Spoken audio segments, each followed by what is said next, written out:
Assalamu alaikum and welcome back. In chapter 18, this is the explanation of chapter 18. I have shared with you the PDF file or the text of this chapter 18 in PDF format with you in classroom. So now we are going to discuss the main points because the rest of the things are the details and you will read it by yourself.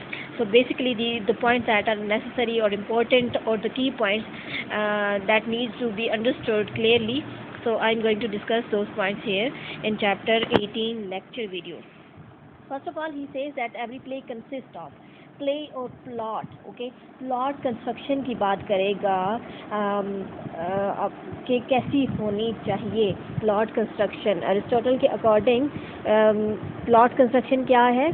ठीक है, I have shared this video of literary elements of tragedy in which plot was elaborated in detail, क्योंकि वो जो literary elements of tragedy हैं that are actually promoted or written or whatever you can say are told by Aristotle. That's why I shared that earlier video of literary elements of tragedy. So now we are going to specifically discuss about this plot construction. What are the constituent part of plot? Okay, so वो क्या है? Every play consists of basically every play और plot. यानी आपको पता है कि plot जो है वो vital part play करता है in the construction of any play or tragedy or drama. You can say whatever you can say. So the first part which he is going to tell you is the basis. Okay, that is called rising action in which complications are introduced. ठीक है, इस part को कहते हैं basis. Basis is a Greek word जिसका मतलब होता है tie करना. ठीक है, tying. So basically plot construction is just like the building or tying of a knot. Okay, and then untying that knot. And then the next part he says is the luxus. It is luxus and luxus both. ठीक है, luxus is a Greek word and denouement is a French word. अब इन दोनों word का क्या मतलब है? Untie करना, अनरेवल करना, खोलना. ठीक है, रिवील करना. So you can have a great idea of plot by comparing it to a knot. Okay, यानी एक knot को build up करना, then untying that knot is actually the construction of a perfect plot for tragedy. So basis is everything leading up to the moment of peripecia. ठीक है, यानी कि हर चीज़ जो पेरिपेटी की तरफ लीड करती है, लेकर जाती है, वो कहलाती है हमारी हाँ, I have to select this line and will underline it. Well, I selected this blue line. What is this? Okay, so this is everything leading up to the moment of peripety. ठीक है, peripecia जिसे कहते हैं discovery और reversal of the Fortune, reversal of plot, जो भी आप उसको नाम देना चाहें. ठीक है, और उसके बाद है लक्सिस. क्या है? जो फॉलिंग एक्शन है, जो डेनुमा जो है वो क्या है, या untying of that situation is everything from the peripeteia onward. Peripeteia के बाद जो भी एक्शन है टिल द एंड वो कहलाता है हमारा lexis. Okay, so let's check it out. I have shared this diagram from the previous lecture. You will check it out. It is actually the basic diagram of plot. Okay, जिसमें rising action है, climax है, then the falling action है. Actually climax के अंदर हम बात करेंगे what are those things. Again here is a picture of Aristotle's tragic plot structure. Okay, first of all the beginning mean जिसे आप exposition का नाम भी देते हैं. अब इस inciting incident beginning exposition से लेकर इस climax तक जो part कहलाता है उसे कहते हैं complication. ठीक है, complication या उसका दूसरा complication का क्या नाम है? basis. ठीक है, कॉम्प्लिकेशन का दूसरा नाम क्या है?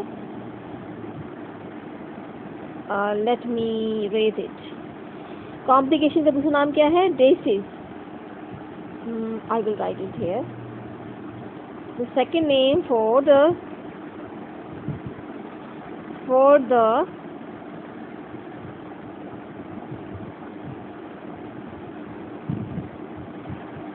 complication is Decis. ठीक है, और इस वर्ड डेसिस का क्या मतलब है जनाब, वो हम देखेंगे. इसका मतलब है टाइंग, बांधना, बुनना. ठीक है, बिल्ड अप करना, जैसे गिरा को बांधा जाता है. तो this is mean complication that is the rising action of the play from the exposition, from the beginning till the climax. Okay, climax is actually the knot. ठीक है, जहाँ पे पेरिपिटी और हमारी डिस्कवरी, रिकग्निशन या एनाग्नोसिस के जो है वो इंक्लूड होता है. अब हम देखेंगे, ये हो गया हमारा डेसिस, यानी जिसका मतलब है tying. It is the complication जिसमें एक्सपोज होते हैं इवेंट्स. ठीक है, that is the rising action. So the poet or the playwright starts to build up the complication or the tension. ये टेंशन को बिल्ड अप करने की कोशिश करता है. ठीक है, और बाद में क्या आता है? This is the resolution. This is the falling action from climax to the end. This is the falling action. Falling action में आपको क्या मिलता है? रेजोल्यूशन मिलती है. यानी इस फॉलिंग एक्शन को आप डेनुमा कहते हैं. डेनुमा इज द फ्रेंच वर्ड. ठीक है, और इसके लिए एक और वर्ड जो ग्रीक में है वो क्या हमारे पोइट ने यूज़ किया है, हमारे एरिस्टोटल ने, सॉरी, लूसिस. ओके, ये लेक्सिस भी इसे कहते हैं, और इसका मतलब क्या है? अनटाइंग, यानी कि खोलना. गिरा जो बंधी हुई है, अब उसको खोला जा रहा है. सो denouement and Lucis have the same meaning, though Lucis is a Greek word and denouement is a French word. So both have the same meaning of untying. यानी complication या tension जो build up हुई rising action में, वो falling action में resolve हो रही है, सॉल्व हो रही है, अनटाई हो रही है, अनरेबल हो रही है. ठीक है, खुल रही है. So here this point is the most important point. Here we will start the plot reversal. पेरिपेशिया, जैसे पेरिपिटी भी कहते हैं, चेंज ऑफ फॉर्चून. क्लाइमेक्स के अंदर ये पार्ट आपका मौजूद होता है. यानी वो कहता क्या है? डेसिस और कॉम्प्लिकेशन प्लॉट का वो हिस्सा है that start from the beginning of the play, exposition of the play till before the peripety. यानी पेरिपिटी तक जो है वो हिस्सा आपका राइजिंग एक्शन या कॉम्प्लिकेशन या डेसिस कहलाता है. ठीक है, और पेरिपिटी के बाद का जितना एक्शन है दैट इज काउंटेड एज लूसिस या डेनुमा जिसे कहें, या रेजोल्यूशन या फॉलिंग एक्शन, जो भी इसे कह लें. ठीक है, अब पेरिपिटी में क्या है? पेरिपेशिया ग्रीक वर्ड है, उसका मतलब क्या है? Plot reversal, change of Fortune. ठीक है, जिस वो जो फिर उसके बाद है उसके यानी फ़ौरन बाद का आपके क्लाइमेक्स में दूसरा पेरिपिटी के बाद फ़ौरन आती है एनाग्नोसिस, डिस्कवरी. ठीक है, सो और उसके बाद इसको हम डिस्कवरी को क्या कहते हैं? याद है आपको? Anagnorisis. This is called anagnorisis. Okay, इसको नाम हमने दिया था एनाग्नोसिस का. So from that peripeteia to the end the whole part is called lusis or the denouement or the resolution or the falling point. So actually we can say that plot construction is like a building up a knot. Okay, एक knot को build up करने को कहते हैं. ठीक है, plot. So let's check out. Plot is like a piece of string that is twisted up into a complex knot. ठीक है, यानी कि twisted up into the complex into a knot, complex knot. अब complex knot को आप compare कर सकते हैं, कह सकते हैं it's like building up the tension. ठीक है. अब टेंशन को जब आप माइंड में लाएंगे तो यू विल ऑटोमेटिकली रियलाइज कि इस टेंशन को रिजॉल्व करना, रिलीज करना किस तरह से आप इसीलिए कर सकते हैं with the releasing of the emotions. कौन से इमोशन? पिटी और फियर का जो रिलीज होगा दैट इज कॉल्ड कैथारसिस. यानी कि ये ट्रैजिक इफेक्ट के लिए ज़रूरी है ना. So the plot is thus structured around the moment of peripety. ठीक है. peripecia और reversal where the knot begins to unravel. unravel का मतलब है untie होना शुरू हो जाती है, खुलना शुरू हो जाती है, रिलीज होना हो जाती है. every event before the peripecia should serve to complicate the plot.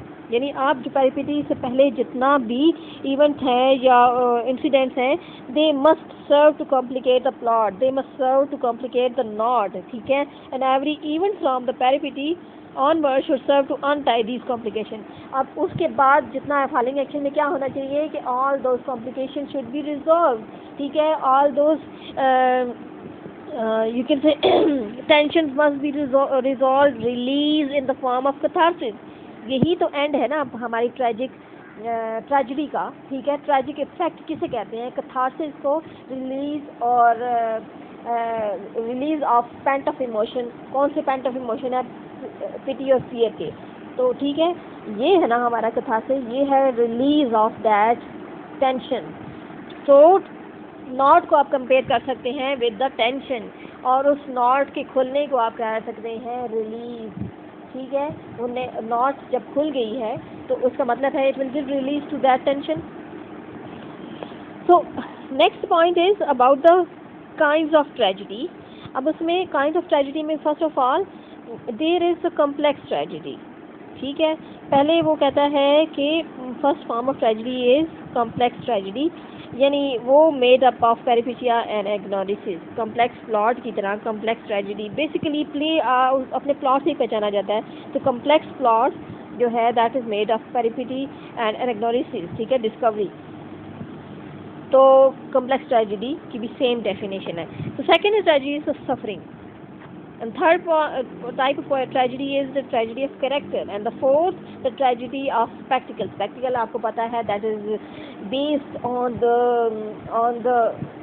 the scene and scenario. यानी spectacle क्या कहते हैं? जिसको आप आँख से देख सकें. ठीक है. और spectacle आपको याद होगा it's the least important element in building a good tragedy, यानी लीस्ट प्रेफर्ड पॉइंट है ये. और यानी अरिस्टोटल क्या कहता है? Major focus for building a tragedy, for creating a tragedy क्या होना चाहिए? प्लॉट होना चाहिए. प्लॉट सॉलिड उसका होना चाहिए ताकि एक्चुअल ट्रेजिक इफेक्ट हो. लेकिन कुछ ऐसी ट्रेजिडीज भी हैं that are build up on the spectacle. ठीक है. स्पेक्टिकल में scene, incident, action that is performed on the stage. ठीक है. जिसको आप आँख से देख सकते हैं. कुछ कभी ऐसी साइट भी होती है ना जिसको देख के आपके दिल में दुख, दर्द, वो तमाम फीलिंग्स आती हैं. So the poet should write about focus incident. ठीक है. हर अलाबला उसको शामिल नहीं करना चाहिए. And not about a whole epic story. For instance a tragedy could not possibly tell the entire story of the Iliad in any kind of the satisfying detail. अब Iliad is another epic story. तो कहता क्या है कि epic की तरह tragedy में हर बात नहीं नरेट करनी आपने. ठीक है. So it must be focused. It must use or write about focus incident, but it can pick out and elaborate upon an individual episode within the Iliad. ठीक है. Iliad की अब वो जो poem है, epic है, उसमें से कुछ specific details को pick up कर सकता है in order to build up that tragedy. Okay. Next point is the chorus. Chorus के बारे में क्या कहता है? Chorus आपको पता है, it's a group of people. ठीक है. अब हर tragedy में तीन तरह के paradox. ठीक है. कैमोस और स्टेसमन. ठीक है. ये तीन आपके कोरल सॉन्ग्स होते हैं. ठीक है. जो सर्व करते हैं और उनको कौन सिंग करता है? Chorus. Chorus is a group of singer. लेकिन यानी कि अब यहाँ पे क्या कहता है कि how they must be treated. ठीक है. It must be treated like an actor. ठीक है. कि इंटेग्रल पार्ट है. It must be treated like an actor and the coral song should be an integral part of the story. Definitely. Too often Aristotle laments the choral songs have little to do with the action at all. ठीक है, though they have little to do with the action, but they comment and introduce all the events that took place outside the play. ठीक है, and यानी हर चीज़ को include करके detail बता के तो ट्रेजिडी में अगर डालेंगे तो वो तो लंबी हो जाएगी ना. तो कोरल सॉन्ग एक्चुअली कमेंट करते हैं ओवरऑल जो सिचुएशन है, या वो इस बात पे भी करते हैं कि पीछे क्या हो चुका है, या अब नेक्स्ट इसके कॉन्सिक्वेंस में क्या हुआ है. यानी वहाँ पे जो जनरल ट्रुथ है दैट इज़ नरेटेड. ठीक है, ग्रीक ट्रेजिडी में आपको पता है कि फेट का जो रोल है that is the most important.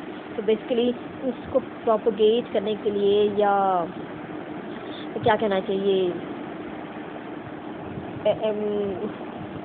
चाहिए, इंट्रोड्यूस करने के लिए कह सकते हैं, या उसको प्रमोट करने के लिए इस कंसेप्ट को. ठीक है, तो they were use to comment on the situation. So that is the end of chapter 18 main and important points. So the rest you can check in your chapter. If there is any confusion you can ask me in the comment section. Okay.